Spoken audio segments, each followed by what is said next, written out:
Hare Krishna. I'm here. Let me know if you can hear and see me. And there's one other thing I have to do.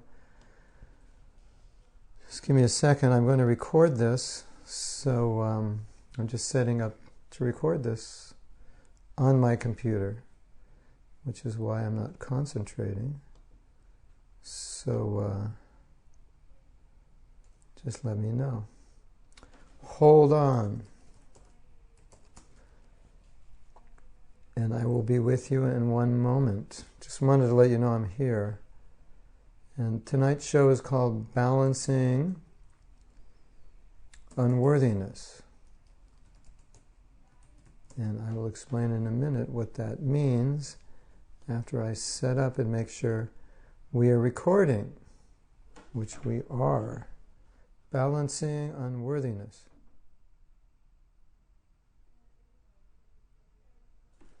I don't know. Hold on. This seems to be making a lot of noise. Hold on, everyone.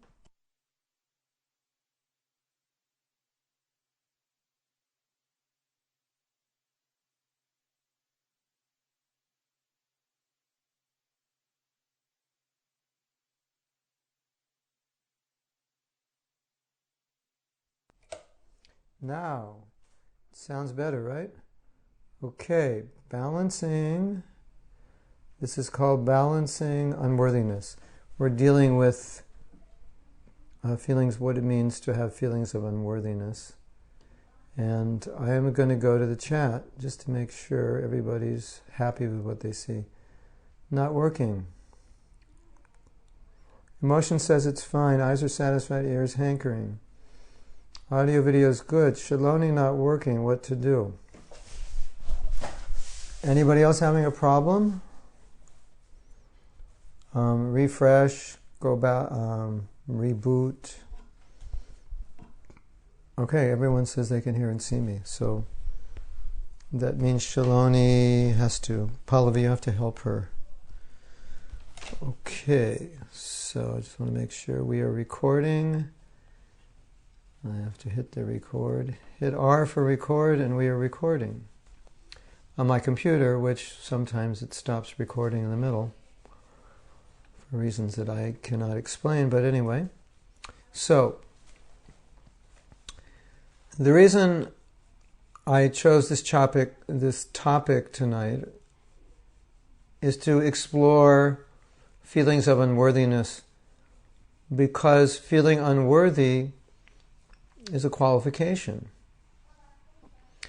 of becoming Krishna conscious. It's also a symptom of one who's advanced in Krishna consciousness, and a natural symptom of one who's advancing. And also, since last week we discussed emotions and the place of emotions in bhakti, then I wanted to, on the feelings of guilt and shame, I wanted to focus on this emotion tonight. And additionally, aside from the fact that it's a fundamental aspect of bhakti, or a symptom of bhakti, that one feels unworthy to be a devotee or worthy to serve Krishna. Another example, or another problem that we run into, is that materially, psychologically, many people feel unworthy for many things in life. They don't feel they deserve, I would just say, speaking materially, some people don't believe they deserve the good things in life, for whatever reason. There may be so many reasons, and maybe we'll get into that later. But it's very common. People lack self-confidence for various reasons. People don't like themselves for various reasons. And when you apply these kinds of ways of thinking into Krishna consciousness, then you get this formula where someone feels that I'm not worthy really to receive Krishna's mercy. I'm not worthy to be a devotee. And that can have, if it's taken in the wrong way, in a negative way, in a way which is not healthy mentally or emotionally, then what happens is someone becomes discouraged. And we might think, why try so hard I can't do it. And we're actually, it can be actually sometimes be afraid of being successful, because if you feel you're not worthy of being successful, then in some way, subtly, you would ruin your own success. You would work against yourself. You would prevent yourself from being too successful, feeling that you don't deserve it. So that's a psychological problem. And as we discussed last week, sometimes psychological problems affect our devotional service. And then we misunderstand qualities which would be helpful, like feeling unworthy would be helpful, or qualities like humility, which are absolutely necessary, but we could misunderstand them, perceive them in the wrong way, and then it becomes detrimental for us. So let's look at the devotional side of unworthiness first, and why it's a qualification. Well, feeling unworthy or unqualified to be a devotee is the symptom of a devotee. One time Prabhupada said, actually, we're not devotees, we're trying to be. And then he said, the devotee is a very big word, meaning it's a very big thing to be a devotee, or to call oneself a devotee would, technically speaking, mean that we have love of Krishna, that we are beyond anartha-nivritti, at least to ruchi and beyond, probably beyond. Then maybe one could say I'm a devotee. But the irony is that when one reaches that level, one doesn't feel oneself a devotee. But at least in our position, Prabhupada was instructing us, no, we should think, I'm trying to become a devotee. I'm not a devotee. So I'm not a devotee, and I have so many disqualifications. So I don't feel that I can ever, a devotee, one natural feeling of a devotee who's advancing is the feeling that I don't think I can ever become pure. That can have a positive effect, it can have a negative effect. The negative effect is that since I don't think I can ever become pure, I won't try. What's the use anyway if I can't do it? Why try something that I'll only fail? So the positive effect is that I'm unworthy, but that unworthiness makes me try harder, or makes me want it more, or makes me pray more, or makes me more dependent, or makes me beg Krishna more, because I don't deserve it and I can't qualify myself for it. Therefore, the only way I can get it is to beg Krishna for it. So in an advanced devotee's life, in the sprouts of our advancement, if we're in Krishna consciousness in the right way, this is how we would feel. Whenever we feel disqualified in some way, or unworthy of being called a devotee, unworthy even of achieving Krishna or Srila Prabhupada's mercy, then it would make us feel more helpless. It would cause us to pray more to Krishna to help us. Say, Krishna, look at me. I am unworthy. So what's the consequence? Well, I need your help to become Krishna conscious. And you see this in the songs of Bhaktivinoda Thakur. One song is very interesting. It's interesting because the song is called Amara Jivana, and Bhaktivinoda Thakur is describing his life. He's describing his life to Krishna. And the reason it's interesting is because in this song, he's describing how he lived his life out of Krishna consciousness. But he's not asking for anything. He's just telling Krishna, this is the story of my life. And he's telling Krishna how he avoided Krishna and how he became absorbed in material life, overcome by Maya, overcome by illusion, totally forgot Krishna. And it doesn't end with any kind of prayer or petition of Krishna, look what I did, please help me. It's just Krishna, this is the mess of my life. This is how I live my life in forgetfulness of you. So it's an admittance. Okay, I was not Krishna conscious. I didn't do Krishna conscious things. So this is the behavior of a devotee. This is the attitude of a devotee, to go to Krishna and say, Krishna, look at the mess I've created in my life. Look at how I've tried to avoid you. Look at how I have so many bad qualities. But So Bhaktivinoda just explains it. That's all he does. In other songs he explains it, and then he goes on to say, Krishna, because of this, I'm helpless, and therefore I need you. I desperately need you. And the reason I desperately need you is because I'm unqualified. I'm unworthy of being called a devotee. I don't have what it takes.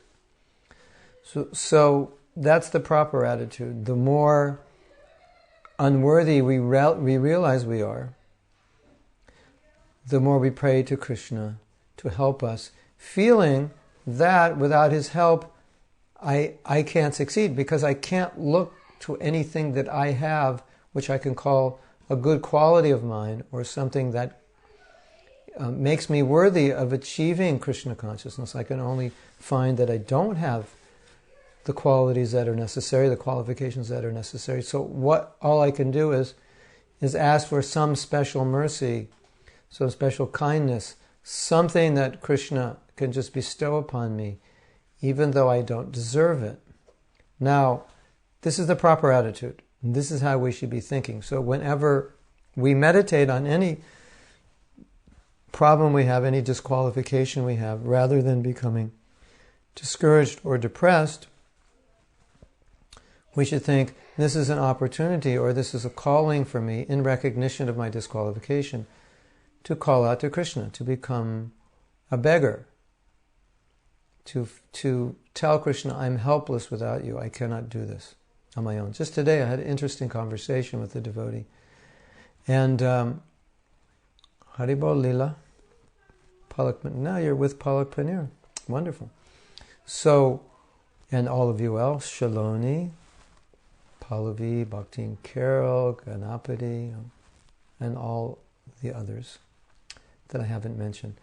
So this devotee was saying that he had been dealing with a serious problem in his spiritual life, and he didn't feel that he had the strength to overcome it, because it was a persistent problem. I'm sure we've all experienced something like this. Something that we just feel helpless in dealing with. So he said actually he had given up because he didn't know how to solve the problem. He didn't know what he could do. He felt, I can't do anything. All I can do now at this point is tell Krishna I'm helpless. There's nothing I can do. He felt basically he was at the end of his rope, and therefore there was no other recourse than to just fall at Krishna's feet and say, Krishna, this is it. This is all I can do. So, he told me, it was a very happy ending, he told me, at that point, when he did that, there was a transformation in his life. And by Krishna's grace, the problem that he was having, or this habit that he was giving into, he was able to overcome it. And he said he hasn't returned to that habit in the last 6 months or a year, but he said before that he was struggling with it. It was really, really difficult. So,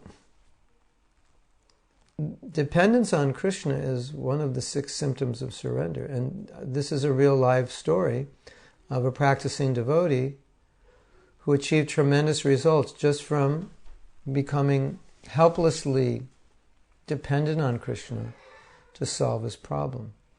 So you see how it works is if we get to this point where we feel, okay, there's nothing I can do. I mean, I'm trying. I make the effort. But beyond that, because I feel so unqualified, I feel that I don't personally have the strength, the ability, the intelligence, whatever it is, to become Krishna conscious. I am dependent on Krishna totally. And then Krishna comes. And it's interesting because our logical mind would say, well, Krishna will come to help us if we're qualified, or we'll get help because of our qualifications. I mean, that's the way it works in the material world. You have qualifications, you get the job. If you're disqualified, you don't get the job. Or you get the job and then they find you're not qualified, then you get fired. But it works differently in Krishna consciousness because Krishna is more sympathetic the more helpless the devotee is. And we find this in the stories in the Bhagavatam with Queen Kunti. Queen Kunti was widowed. And it's said that Krishna showed more mercy on her than other women who were still married, because in her widowed condition she became more dependent on Krishna. And so because she became more helpless, more dependent, Krishna showed her more kindness or took more care of her because she needed it. So the irony is that qualifications are not what helps us per se, but rather the lack of qualification, which then, if it makes us more dependent on Krishna, more prayerful, that brings us closer to Krishna, and that attracts Krishna's mercy. Now, Mahaprabhu is called Patita Pavana. Patita Pavana means, Shaloni says it's not working. Well, why don't you reboot your computer? Anyway, it's being recorded, hopefully. Pallavi, why don't you help her somehow? So Mahaprabhu is called Patita Pavana. And Patita means fallen, Pavana means purifier or the friend. So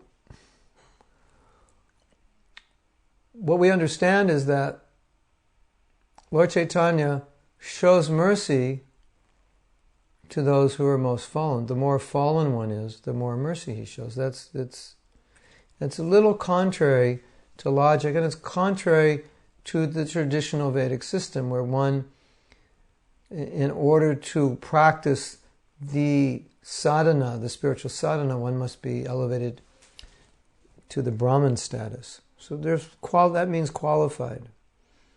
Or worse still, born in a Brahmin family, and then going through different samskars or purificatory rites, taking initiation from Guru, and then being qualified to chant Vedic mantras and perform different pujas and samskars.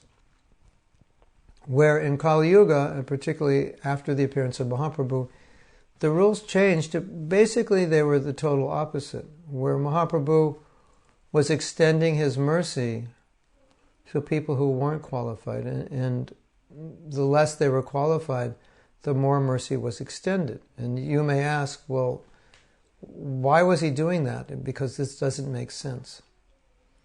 And the only answer you can give is that it doesn't have to make sense, because it's his desire. Just like somebody wants to give in charity, they may give in charity to anyone they want. It doesn't have to make sense to us. It's their choice. So Mahaprabhu chose to do this. And so we have the story of Jagai and Madai. And what the story of Jagai and Madai exemplifies is how Mahaprabhu's mercy extended to the most fallen. Jagai and Madai are considered the most fallen of the time. And so Nityananda Prabhu told Mahaprabhu, we should deliver Jagai and Madai, because if we do, then you will be known, then your real mission will be revealed, that you have come to save and give mercy to those who are the most fallen. So the qualification then does not become anything other than the desire to be Krishna conscious and the willingness to receive the mercy. And how is the mercy given? The mercy is given through instruction. So it's a willingness and a sincerity to receive the instruction and do one's best to execute the instruction. If you want to say there's a qualification, that's the qualification. There's no qualification in terms of past activities, or no disqualification in terms of past sins. But the qualification is to accept the mercy.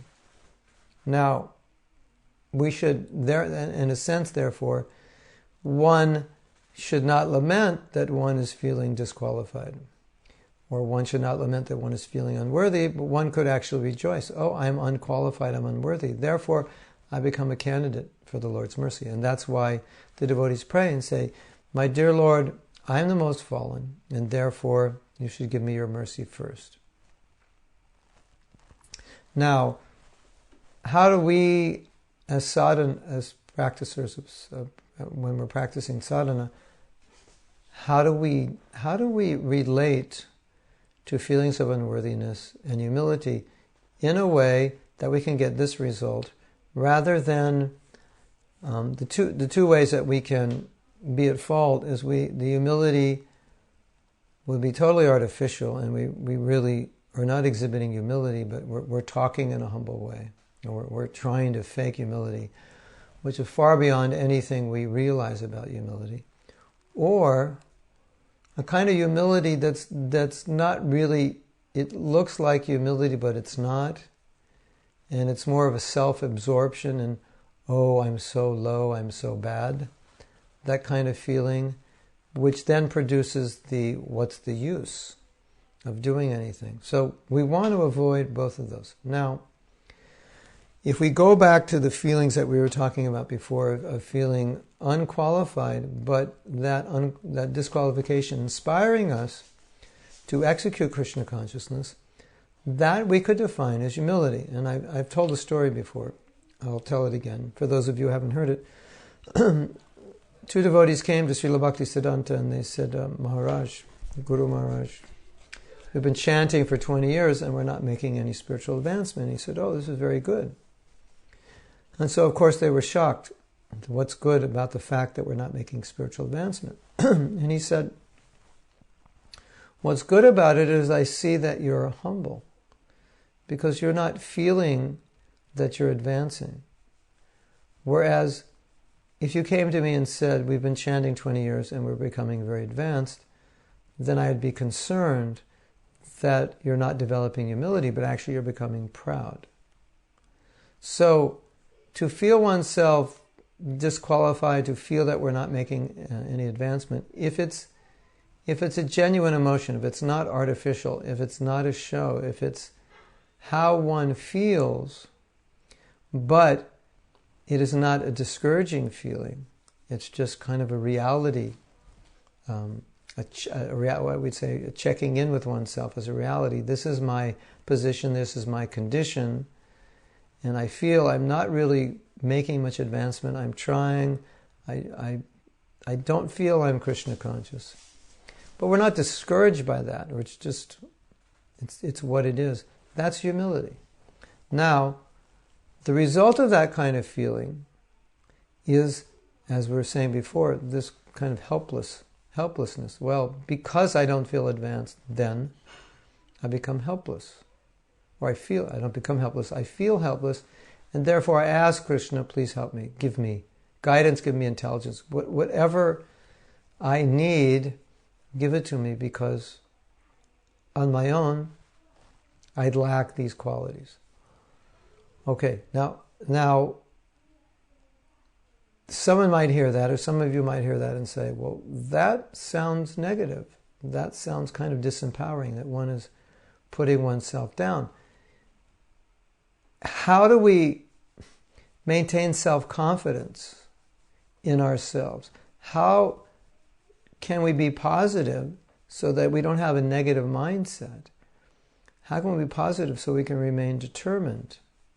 This kind of humility sounds like it would undermine the attitudes we need, the consciousness we need to go forward in Krishna consciousness with some kind of enthusiasm and some kind of determination. It could, if we don't understand it properly, if we misapply it, then it could be very, very discouraging. And as I was saying earlier, one of the reasons that this happens, perhaps the main reason, is that we may have a very negative psychology. We may have a very little confidence in ourselves to start with. We may have very low levels of self-esteem. We may not feel that we are really worthy of anything. And then when we start attempting to manifest or understand feelings of humility, then it backfires. And then it just become very discouraged. And as I was saying before, what happens is, rather than becoming absorbed in Krishna, one becomes absorbed in feeling bad for oneself. Oh, I'm so bad, I'm so low, I'm so dirty, I'm so unworthy. That's not Krishna conscious humility. That's more of a neurosis, really. It's neurotic behavior. And it's not Krishna conscious because it's self-absorbed. Oh, me, I'm bad, I'm low, my problems, this and that. It's not focused on Krishna. You see? So there is this fine line between humility, which is empowering because it's genuine, it's a manifestation of actual spiritual advancement, and humility, which is an emotional problem, a mental problem, which is a result of our past conditioning, and we're allowing Krishna consciousness to feed on that. So sometimes someone may come to Krishna consciousness, and the Krishna consciousness itself could make one discouraged by looking at how fallen he or she is. You see? And then that realization of how fallen we are is confirming all the doubts we already have about ourselves, of being bad, of being unintelligent, of being unworthy, unqualified, useless, a failure. And many people think this way.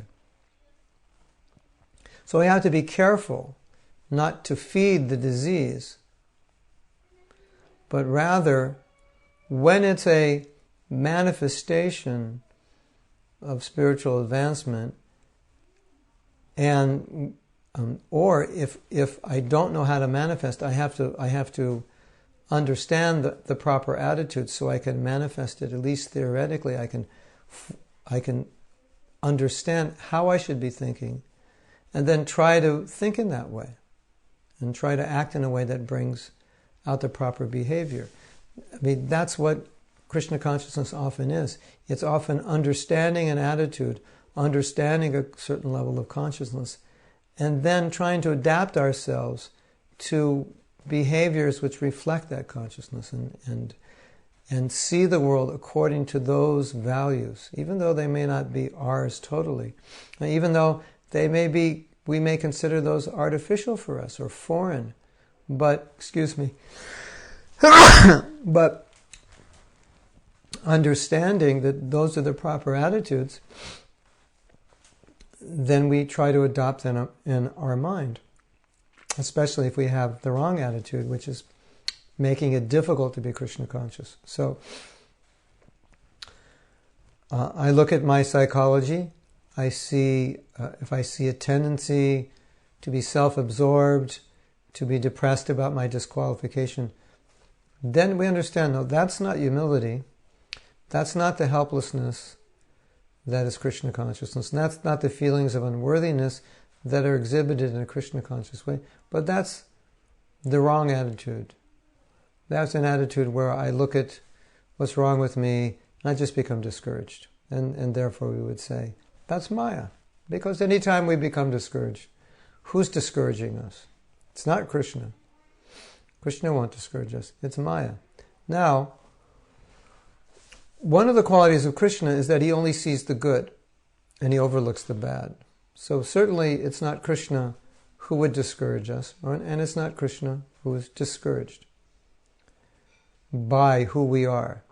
What attracts Krishna is the attitude of the devotee, is the sense of wanting to connect with Krishna in the heart of the devotee.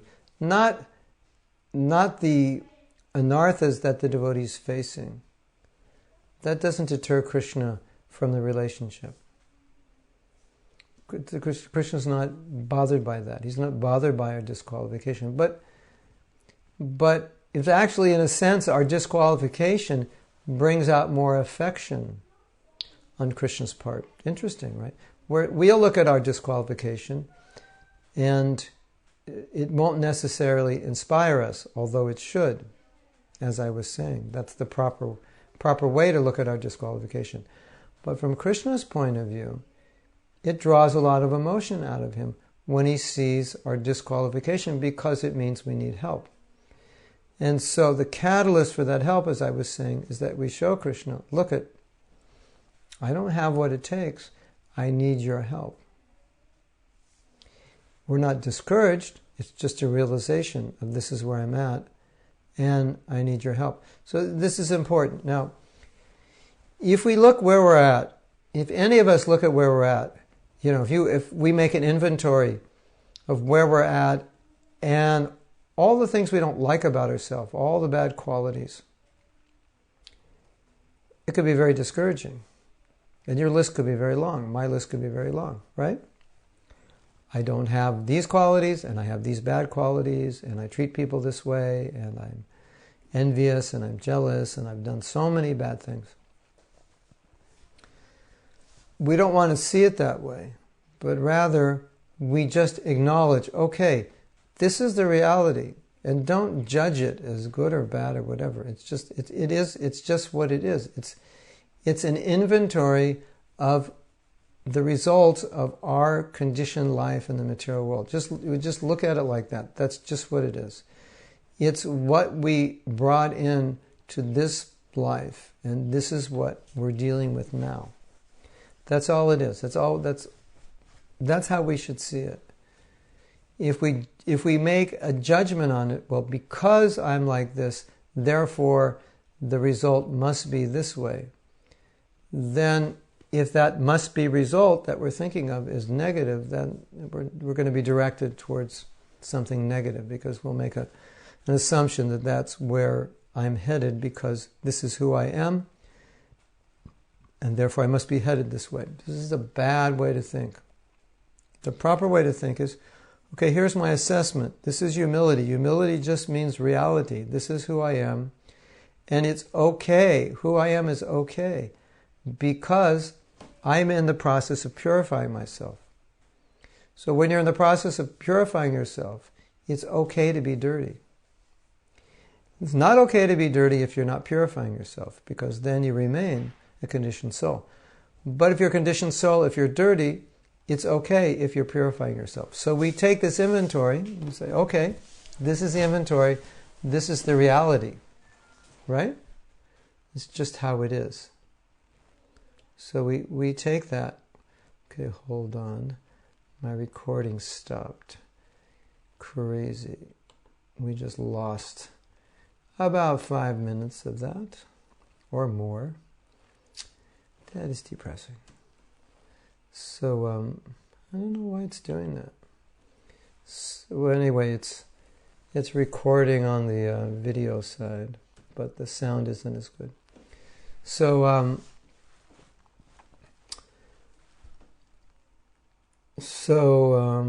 we take this inventory, right? Okay, this is the inventory. This is where I'm at, and we just take it at face value.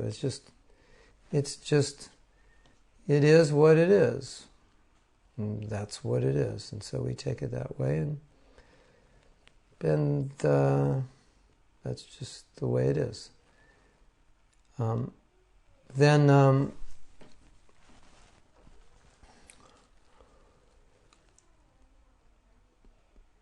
Then we're not upset about it, we're not discouraged by it. It's just, this is it, this is what I'm dealing with, this is what I've got in this life, this is what I've created from my past activities. Okay, so now I look at these things, and then I see them. Okay, these I may have so many disqualifications. Okay, so what? It doesn't matter. It doesn't matter that I'm disqualified. The only thing that matters for a devotee, and this is really, really important, really the essence, The only thing that matters for a devotee is his desire to be Krishna conscious, his sincerity of purpose, his willingness, or her, to follow the orders of Krishna and Guru and the Vaishnavas with determination, unfailingly, despite one's own defects, not being discouraged by them, not being deterred by them, not focusing on them, not lamenting about them, materially lamenting, but accepting them, acknowledging them, and using them to appeal to Krishna for his mercy and his help. Bhaktivinoda Thakur has written many songs exactly in this mood. Just a list of disqualifications. And one of the reasons he lists these disqualifications is so that he has the right to ask Krishna for mercy. I mean, if you're a millionaire, you don't have the right to go out begging, asking people for money. You don't need it. But if you have nothing, you have the right to ask. So it's something like that. So in that sense, we can use this inventory of disqualifications as justification to approach Krishna and say, okay, Krishna, I need you. I need your mercy. I need the mercy of Guru. I need all the help I can get. I need all the guidance I can get from within, because I don't have what it takes. So this is how we see our disqualification. We see our disqualification as our qualification for asking for mercy. Interesting, isn't it? It's never a discouragement. In fact, it's an encouragement. It's like you can't get welfare if you're wealthy. You can get it if you're poor. So you get welfare, Krishna conscious welfare, if you're poor. And we're all poor. Patita also means, aside from fallen, it also means poor. So we're all poor, right? Poor in spiritual life. And the thing to understand is that this kind of helplessness is a foundational principle of surrender. And it's the basis of humility. And without humility, we're not going anywhere. Prabhupada says, humility is the first item of knowledge. Because, you see, without humility, one cannot accept higher authority, higher knowledge, submissively. One cannot surrender to a guru without humility. That's an act of humility to surrender.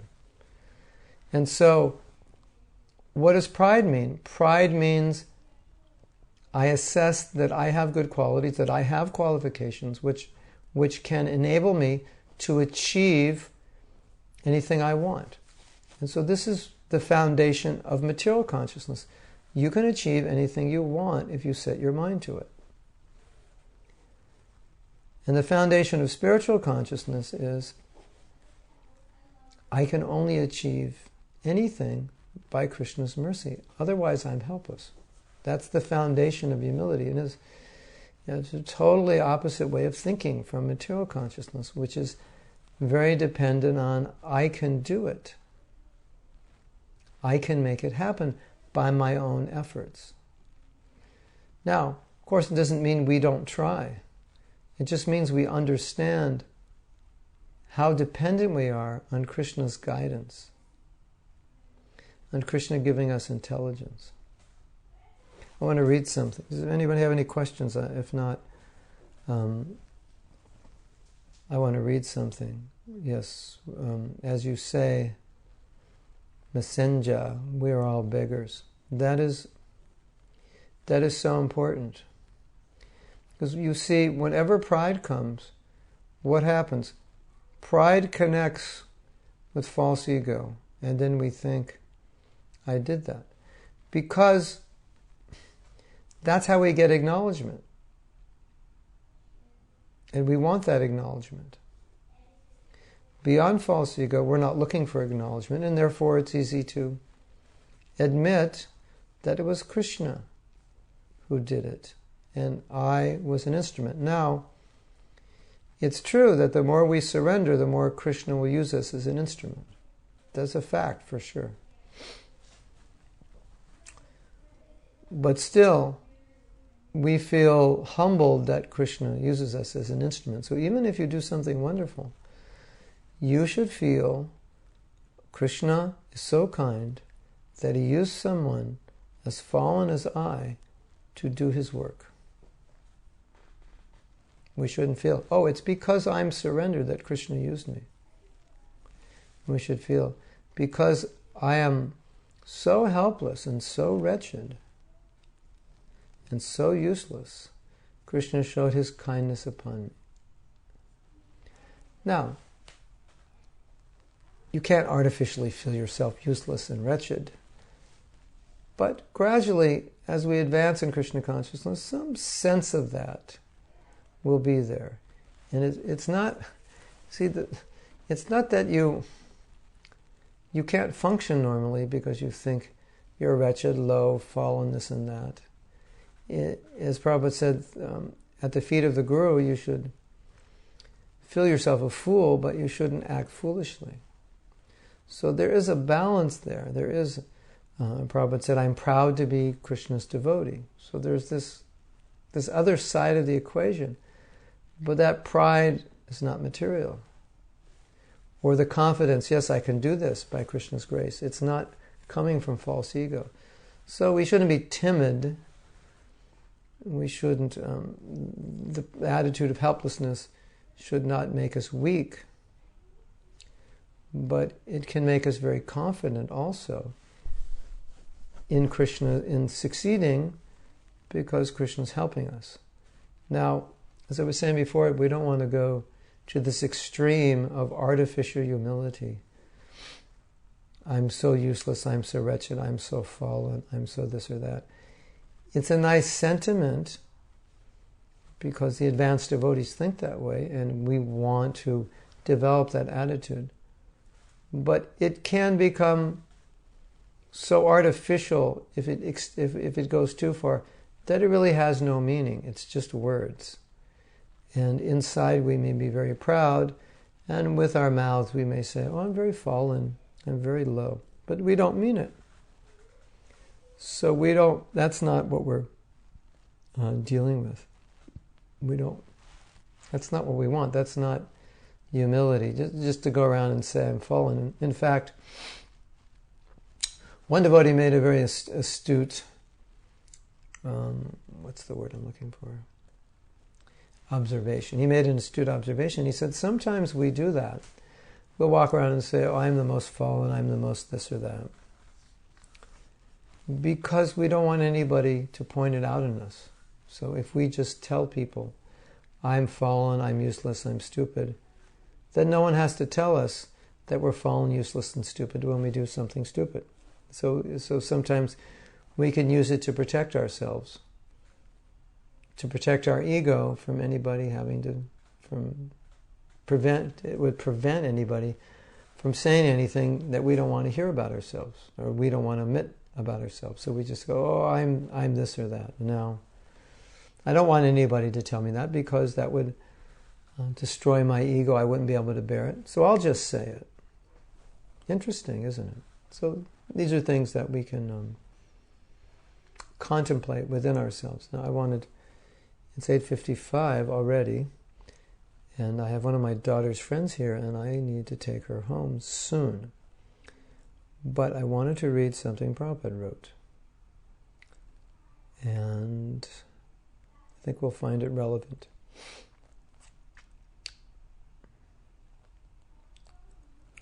Let's see.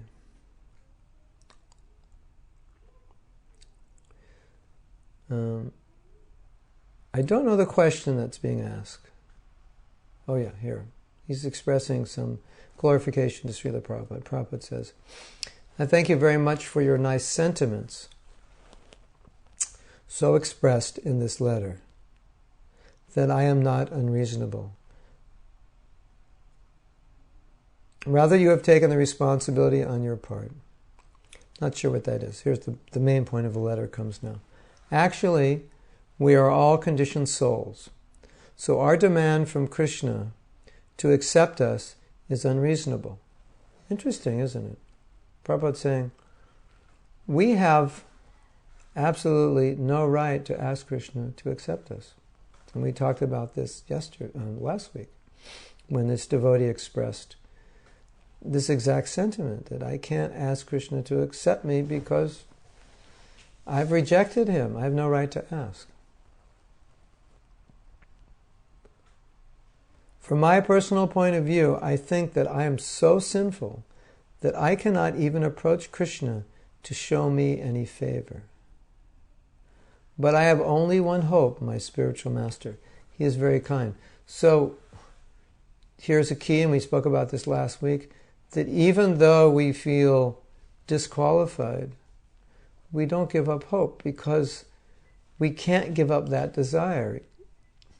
Like sometimes, a poor man wants to become rich, and there's no way he can do it. He has no facility at the present time, but he can't give up the desire. Sometimes we want something, and objectively speaking, it doesn't look like we can get it. But sometimes we want it so much it doesn't matter. We just can't give up the desire. So this is the attitude of the devotee. And so Prabhupada says, I'm so sinful I cannot approach Krishna to show me any favor. So I can't even ask Krishna. But I have only one hope, my spiritual master. He is very kind. So some way or other, he is dragging me towards Krishna. That is the only hope. Sri Chaitanya Charitamrita says, therefore, Guru Krishna, by the mercy of the spiritual master and by the mercy of Krishna, one gets into Krishna consciousness. Narada Muni is our original spiritual master, and he has dragged so many fallen souls towards Krishna. And we are also hoping to be dragged by him through the disciplic succession. Otherwise, if we study our own qualifications, there is none. Rather, I have got so many disqualifications. So, we're talking about Krishna being Patita Pavana, Mahaprabhu being Patita Pavana. So that Patita Pavana, the mercy to the fallen, is distributed by the spiritual master and the representatives of the spiritual master. So that is how Krishna shows his affection and kindness. And the devotee understands, I have no right to ask Krishna, but I depend on the mercy of the Vaishnavas. I depend on the mercy of my gurus. I depend on the mercy of Srila Prabhupada. So you see, the psychology is that the devotee is always looking for a way to get the mercy, even though he doesn't believe or she doesn't believe she deserves it. She can't go to Krishna and go, here's my medals. I fought the war for you, and decorate me and let me in. I've come to Vaikuntha, let me in. He feels, no, if you look at my qualifications, I'll never get in. So, as I said earlier, Krishna never rejects the service of anyone. He'll always accept it. And because the devotee wants to serve, then what does Krishna do? He sends the spiritual master. And he says, you serve the spiritual master is dear to me. He'll offer that service to his guru. And eventually that service will be offered to me. So that means that no matter what the disqualification is, Krishna will always make an arrangement for us to get him. Isn't that nice? It'll always be there. So if we come to this point of feeling helpless, useless, what's the point? Let me give up. Then it kind of undermines the whole principle of Krishna's willingness to save us. And therefore, a devotee, he's very encouraged. Even though he's got all these bad qualities, he's very encouraged. What's he encouraged by? By the mercy of Guru, by the mercy of the holy name, by the instructions of Krishna, by the Sangha of the devotees. All these things are very encouraging. And it has nothing to do with our status as devotees. These activities in and of themselves can elevate us to the highest levels of Krishna consciousness. The activities themselves, the practices themselves contain within them the potency to elevate us to the highest levels of Krishna consciousness. It has nothing to do with us. All we have to do is execute the processes sincerely. Qualified, not qualified, intelligent, not intelligent, young man, young woman, old woman, college educated, high school dropout, 185 IQ, no IQ, that doesn't matter. Bhakti is not caused by anything material. If you're very qualified, but you become proud of your qualifications, then you totally become disqualified. But if you're completely disqualified, but totally dependent on Krishna, and totally desirous of being Krishna conscious, then you get all the help. And in that sense, you become the most qualified. So it's so important for us to develop, to look at ourselves, assess ourselves, and then use that assessment to make us to make us feel very helpless and always be dependent on Krishna for everything. And this is how we succeed in Krishna consciousness, way beyond any qualification that we have on our own. In fact, we can just be waiting for Krishna to empower us, to give us intelligence. I was explaining a few weeks ago that Prabhupada said that the sannyasis he made, at the time that he made them, were not qualified to be sannyasis. But he needed sannyasis, so he made them. And that's why he explained, that's why he made them. Because he needed them, that was it. And so, how does a devotee think when the spiritual master asks him or her to do something for which he or she feels unqualified? Okay, Guru Maharaj, this is what you want, so let me execute your order. In dependence that you will guide me and give me the intelligence. Sometimes we may think, I have to wait till I'm fully qualified before I execute the service. We may never be fully qualified, or the only way we may ever be fully qualified is to execute the service. I was telling that story, I believe, last week, how Prabhupada was crying because he had to come to America and he felt unqualified to do the service. So he's crying. He said, my spiritual master has given me an order that I'm not qualified to execute.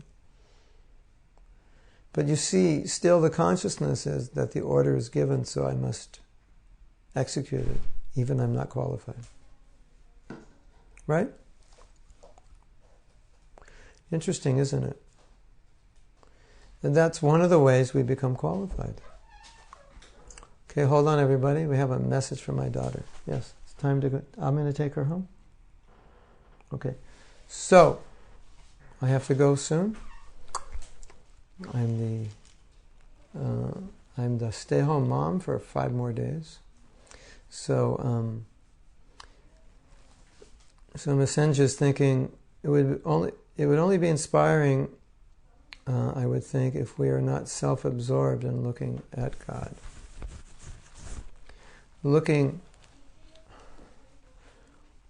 We're aware of ourselves as disqualified, but we're looking for Krishna, we're looking towards Krishna for the very reason that we are disqualified.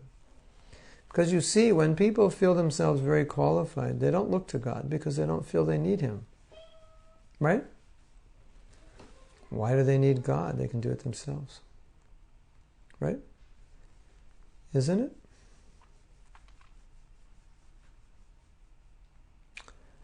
So, I thank you all for watching, and I think I'm going to get in trouble if we don't stop now. And thank you, emotion. Okay. We have a few comments, so I'll just address them, because I didn't see these before.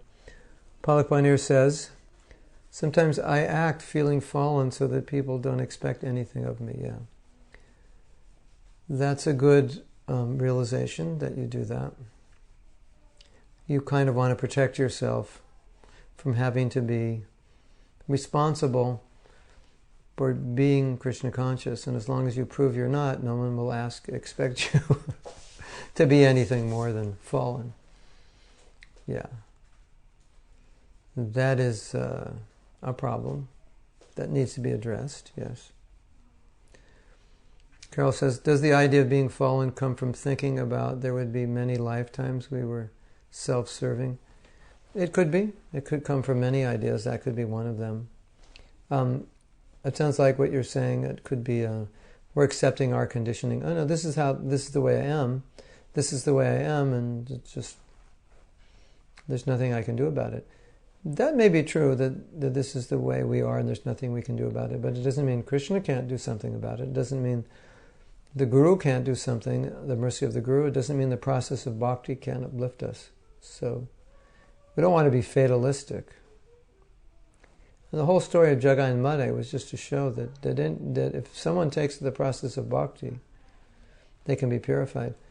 I always feel that our shelter is in the holy name, the Sangha, the hearing of Bhagavatam. These activities are like a rocket ship. And so when we do these activities, we're just in the rocket ship. We're not making the rocket ship go. It's not our power. It's the power of the rocket ship. But we press the button and it goes. So it's very much like that. And so if we understand that it's not us, whatever we've done in the past, and however we find ourselves fallen now, okay, that's one thing. But if you get in the rocket ship, even though you're not qualified to fly that high, the rocket ship will take you. And so we need faith in the processes of bhakti, that they will do that. It's not about us doing it, it's about bhakti doing it. And if we understand that, it's about the mercy of Guru and Krishna doing it. Then we're not worried about our qualification or disqualification, because we realize that is not what is important. But what is important is that we execute the process of bhakti, and then that will do it. Okay. Is there anything else? I think that's it. Okay. Thank you, everyone, and we will see you next Tuesday. I will be up in somewhere, Edison or somewhere, and we will see you there. And Hare Krishna to all of you.